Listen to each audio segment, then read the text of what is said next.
शब्दावर सांगतो, गाण्यातला एक शब्द सुद्धा कळत नाही, पण ऐकायला लय मजा येते.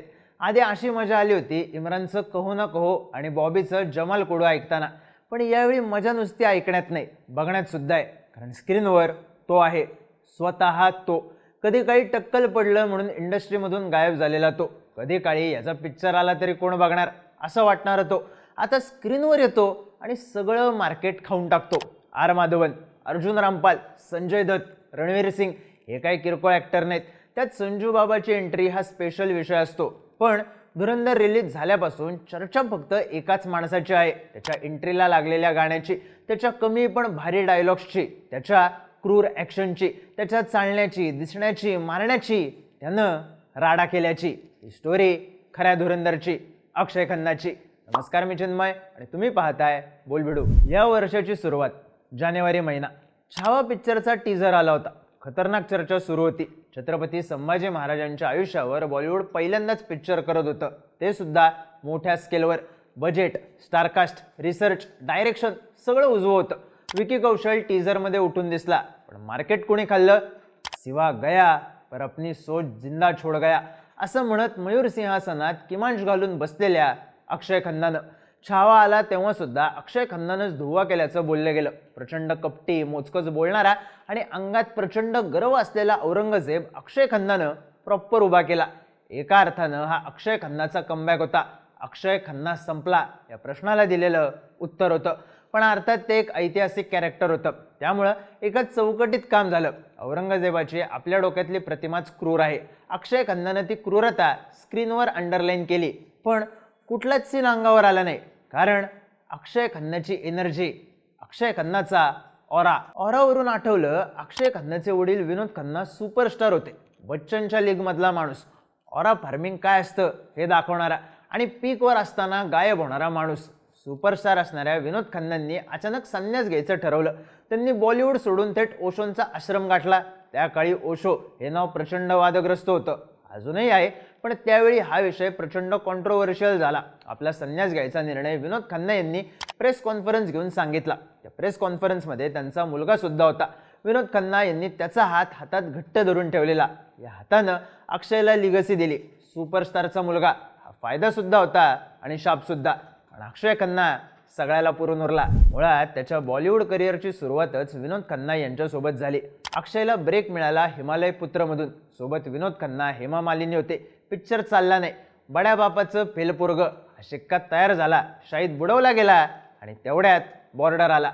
अजय देवगण, सलमान आणि आमिर खान या तिघांपैकी एक जण धर्मवीर सिंग म्हणून दिसणार हे नक्की होतं, पण त्यांनी नकार दिला म्हणून अक्षय खन्नाला हा रोल मिळाला आणि धुव्वा झाला. सुरुवातीला घाबरणारा आणि नंतर शत्रूला भिडताना पुढे मागे न बघणारा अक्षयचा सैनिक अगदी खरा वाटला. तो शाहीद बुडालेला शिक्का बाजूला पडला, तो पडलाच अगदी आजपर्यंत. अक्षय खन्नाने आपल्या पीकमध्ये सुद्धा खोऱ्यानं पिक्चर केले नाहीत. हा जेव्हा हिरो म्हणून काम मिळत होतं तेव्हा त्याने रतीब घालायचा प्रयत्न केला, पण 2 वर्षात डबल डिजिट स्कोर करायची दुसऱ्या एकेची लेवल त्यानं पकडली नाही. He was never the biggest fish in pond, he was world different animal. आपल्या टर्म्सवर पिक्चर करायच्या आधी त्यानं दिल चाहता है केला आणि आपल्याला आयुष्यभराची आठवण दिली. सीड, आकाश, समीर 3 मित्रांची स्टोरी. आपल्याला पिक्चर बघून 2 गोष्टी वाटल्या होत्या. पहिली अर्थात गोवा ट्रिप करणं आणि दुसरी समीर किंवा आकाशसारखं आयुष्य जगावं. पण आयुष्यातला बराच पॅच गेल्यावर लक्षात येतं आपला सीड झालाय, वेळ निघून गेलेला. आपण कसेही सावरतो, अक्षय खन्ना मात्र खऱ्या आयुष्यात सीड सारखाच राहिला. अलिप्त, निवांत, पण स्ट्रेट फॉरवर्ड. असो, ही काय अक्षय खन्नाची दुःखद कहाणी नाही, ही त्याच्या ऑरा फार्मिंगची स्टोरी, नाद करण्याची स्टोरी. आपल्या करिअरमध्ये अक्षय खन्ना बॉलिवूडमधून गायब होत राहिला, कमबॅक करत राहिला. काही वर्ष अशी गेली की या वाघाचा वर्षभरात एक सुद्धा पिक्चर आला नाही. तिन्ही खान, ऋतिक, अक्षय, अजय यांनी पहिली लाईन कॅच केलेली. अक्षय खन्ना दुसऱ्या लाईनला होता, पण त्यातूनही हळूहळू मागे पडला. लाईन बदलत राहिली, पण ती अगदी उतरत्या क्रमाला गेली नाही. व्हिडिओकॉन जितूला आपण नाही विसरलो आणि कुठं असलास तर राधेश्याम तिवारी सुद्धा विसरला नसेल. कॉमेडी करायची होती तेव्हा सटली केली आणि जेव्हा विलन बनायचं होतं तेव्हा हमराज केला. Proper villain. दहशत पसरवायला बॉडी नाही, बुद्धी लागते आणि क्रूरता सुद्धा हे दाखवणारा विलन. कॅलेंडर बदलत गेले तसा अक्षय खन्ना जास्तीत जास्त वेळा विलन म्हणूनच दिसत राहिला. आता हिरो म्हणून त्याच्याकडे ॲक्टिंग होती, पर्सनॅलिटी होती, पण केस नव्हते. स्वतः अक्षय खन्ना आपण बॉलिवूडच्या रेसमध्ये मागे पडायचं कारण सांगतो, आपल्याला कमी वयात पडलेलं टक्कल, ज्यामुळं लोकांनी आपल्याकडे हिरो म्हणून पाहणंच थांबवलं होतं. हिरोला कुठलं टक्कल असतं का? अक्षय खन्ना म्हणलं ओके, पण विलनला तर असतं. एका मागोमाग एक विलन, काही खुंखार, काही हिरोला तोड देणारे आणि काही हिंसक. डिशूममध्ये अक्षय खन्ना विलन होता, 4 वर्षांनी मोठ्या स्क्रीनवर आला होता. मग दृश्यम 2 मध्ये आला आणि थेट अजय देवगणला टक्कर दिली. Direct nostalgia. इथे एक इंटरेस्टिंग गोष्ट होती. अक्षय खन्ना सुरुवातीला हा पिक्चर करायलाच तयार नव्हता. त्याचं म्हणणं होतं हा अजय देवगणचा पिक्चर आहे, दुसऱ्या कोणाला स्कोपच मिळणार नाही. पण त्यानं स्क्रिप्ट वाचली, स्वतःहून आपलं कॅरेक्टर डेव्हलप केलं आणि बाजार करून टाकला. मग छावामध्ये हा पुन्हा विलन म्हणून दिसला. डायलॉग पासून द्राक्ष खाण्याच्या सीनपर्यंत प्रत्येक वेळी कहर केला. आता या सगळ्यात बॉलिवूडमध्ये एक ट्रेंड आला. विलनच्या स्क्रीन टाईमचा आधीपेक्षा जास्त विचार होऊ लागला. हा विलन बॉलिवूडमधला लॉंग लॉस्ट स्टार असेल तर चर्चा जास्त, त्याची एंट्री, त्याची एखादी स्पेशालिटी, त्याचं मार्केटिंग जास्त. ॲनिमलमध्ये बॉबी देओलने हा डाव रीतसर बसवला, छावामध्ये अक्षय खन्नाने, पण तरी अक्षय खन्नाचं पोटेन्शियल बाकी होतं, जे दिसतं धुरंधरमध्ये. धुरंधरचा फर्स्ट लुक आला तेव्हा रणवीर स्क्रीनवर दिसलेला, रक्ताने माखलेला, स्टाईलमध्ये सिगरेट पेटवताना. त्यानंतर एक एक करून सगळ्यांचे चेहरे दिसतात. अक्षय खन्नाचा सुद्धा दिसतो. फर्स्ट लुकला अक्षय खन्ना फार लक्षात राहत नाही, ट्रेलरमध्ये तो ही जागा भरून काढतो, कारण तो कसाई नुमा मौतवाला डायलॉग, त्यानंतर तशी मौत देतानाचा सीन. पण तरीही बिल्डअप अक्षय खन्नाच्या भोवती नसतो. रणवीरचा पिक्चर जस्ट अनादर मल्टीस्टारर फिल्म असा विचार करून आपण धुरंधरला जातो आणि जशी या गाड्याची त्या बहारीनच्या अरेबिक सॉन्गवर एंट्री होते, तिथून ते पिक्चर संपेपर्यंत अक्षय खन्नाच्या डोक्यात घुमत राहतो.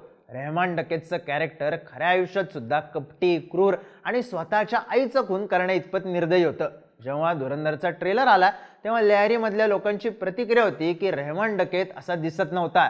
आता पिक्चर रिलीज झाल्यावर लॅरीमधून सोशल मीडियावर कमेंट्स यायला लागल्यात, रेहमान डकेत असाच वागत होता. हा गडी गुंड नाही, गँगस्टर आहे, राजकीय लोकांसोबत उडबस आहे, कॉन्टॅक्ट आहेत, म्हणून व्हाईट कॉलर गँगस्टर म्हणावं तर समोरच्याला मारण्याचं काम फक्त दहशत पसरवण्यासाठी करणं, हाच बेसिक रूल. त्यामुळं माणूस मारायला लागला की काही वाटत नाही, पण मान थोडी खाली झुकवून गालाच्या एकाच बाजूला ते टिपिकल हसू ठेवून बोलायला लागला की त्याचा थंडपणा भीतीदायक वाटतो. मगरुरी आणि बेफिक्री त्याच्या वागण्यात दोन्ही दिसतं आणि डोळ्यात सत्तेची, ताकदीची न संपणारी भूक सुद्धा. धुरंधरचा मेन पॉइंट रणवीर सिंग, अर्जुन रामपाल आणि अक्षय खन्ना विलन, आणि मुळात संजय दत्त आणि रणवीर या दोघांचं कॅरेक्टर लार्जर दॅन लाईफ असणार असं वाटतं. पण सगळा पिक्चर रेहमान डकेत खाऊन जातो. मेन कोण आहे हिरो असं विचारल्यावर पटकन अक्षय खन्नाचं नाव सुचावं, एवढं मार्केट एकटा खातो, सगळे टॉपचे स्टार्स सोबत असताना. सोपं नाही, पण अक्षय खन्नाला जमतं. ॲनिमलमध्ये बॉबी देओल सुद्धा रेम्या डोक्याचा विलन दाखवलाय, पण तो लक्षात राहण्यासाठी त्याची क्रूरता आणि भाऊक होणं या दोन्ही गोष्टी आहेत. त्यात बॉबी लई दिवसांनी दिसला होता, हा गडी एकाच वर्षात दुसऱ्यांदा विलन म्हणूनच दिसलाय. पण तगडी स्टारकास्ट असून सुद्धा एकटा लक्षात राहावा या ताकदीचा. मध्यंतरी सोशल मीडियावर एक पोस्ट व्हायरल झालेली. धुरंधरचा ट्रेलर आल्यावर सगळेजण अक्षय खन्नाला लेजंड लेजंड असं म्हणत होते. मग कुणीतरी म्हणलं तो काम करत असताना त्याच्या पिक्चरला गेला नाहीत, आता लेजंड लेजंड करताय. अक्षय खन्नाने हे स्टोरीला शेअर केलं, अशा बातम्या आणि फोटो आले.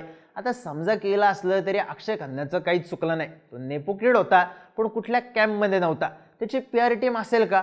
अक्षय खन्ना पापाराजींना घावत का नाही? याचा कधीच कोणासोबत राडा का होत नाही? असे प्रश्न त्याला बघून पडतात. मग हा गडी अरेबिक गाण्यावर एंट्री घेतो, खतरनाक ॲक्शन सीन्स देतो, 6 पॅक्स दाखवत नाही, हेलिकॉप्टरमधून उडी मारत नाही, अतरंगी कपडे घालत नाही, किंचाळून डायलॉग म्हणत नाही. हा खुशनुमा काम करत राहतो. म्हणूनच म्हणलं खरा धुरंधर अक्षय खन्ना. बॉर्डर असो, दिल चाहता है असो, छावा असो, बॉलिवूडमधून साईडलाईन होणं असो, राडा करणं याला जमतं, अगदी अरेबिक गाण्यावर सुद्धा.